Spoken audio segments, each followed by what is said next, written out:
আওয়ামী লীগের এই উন্নয়নের বার্তা বোধহয় পদ্মা সেতু পর্যন্তই পৌঁছেছিল, রাঙ্গুনিয়ায় আসে নাই।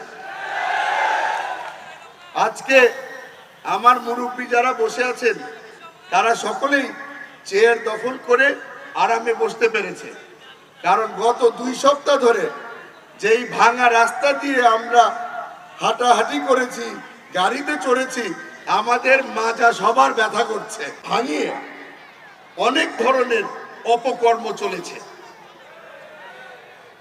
আজকে আপনাদের সকলের সামনে দাঁড়িয়ে আপনাদেরকে বলে দিতে চাই, আমার দলের নাম যদি আর কেউ ব্যবহার করে এই খারাপ কাজ করার জন্য, তাহলে বলে দিচ্ছি আমার দলের নেতারা এবং আমি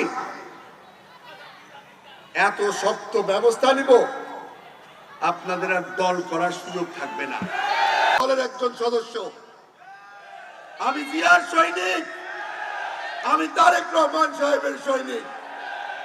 আমার মাতা বেগম খালেদা জিয়া, আমরা বেগম খালেদা জিয়ার পাশে থেকে 17 বছর লড়াই করেছি। নেতৃত্ব দিয়েছিলেন মরহুমা বেগম খালেদা জিয়া। বেগম খালেদা জিয়া আজকে আমাদের মাঝে আর নেই, তবে তার স্বপ্ন, এই নতুন বাংলাদেশের স্বপ্ন বাস্তবায়ন করবেন তারই সন্তান আমাদের প্রাণপ্রিয় নেতা তারেক রহমান সাহেব। স্মরণ করছি সেই শহীদ ভাইদেরকে যারা জীবন দিয়ে দিল আমরা যেন একটা নতুন স্বাধীন বাংলাদেশে বসবাস করতে পারি।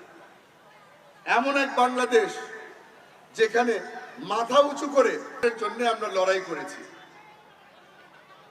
অনেক ব্যক্তি আজকে আমাদের মাঝে আর নেই, এই লড়াইয়ের মধ্যে শহীদ হয়েছে। এই নতুন বাংলাদেশ দেখার সুযোগ তাদের হলো না, তাদের সকলকে আজকে স্মরণ করছি। অনেক মানুষের সাথে যোগাযোগ হয়েছে, অনেক ব্যক্তিকে আমি সহযোদ্ধা হিসেবে পেয়েছি। তবে আমার সবচেয়ে বড় শক্তি আমার সামনের কাতারে বসা আমার মুরব্বীরা ছিলেন।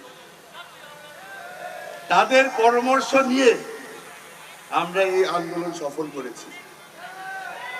এই মুরব্বীরা আমাকে একবার বলেছে, এখন হয়তো সময় না, একটু ধৈর্য ধরতে হবে। তারপরে বলেছে সময় চলে এসেছে, চলেন একসাথে মাঠে নামি। এদেরকে পাশে পেয়ে আমরা এত দূর আসতে পেরেছি। এদেরকে পাশে পেয়ে বাংলাদেশ জাতীয়তাবাদী দল রাঙ্গুনিয়া শাখা আজকে এই মঞ্চে দাঁড়াতে পেরেছে। আমার সাথে আমার মুরব্বীরা, আমার প্রিয় ভাইয়েরা, ইউনিয়ন প্রতিটা প্রায় কভার হয়ে গেছে, প্রতিটা ওয়ার্ডে আমাদের যাওয়া হয়েছে। গিয়ে একটা জিনিস বুঝতে পারলাম,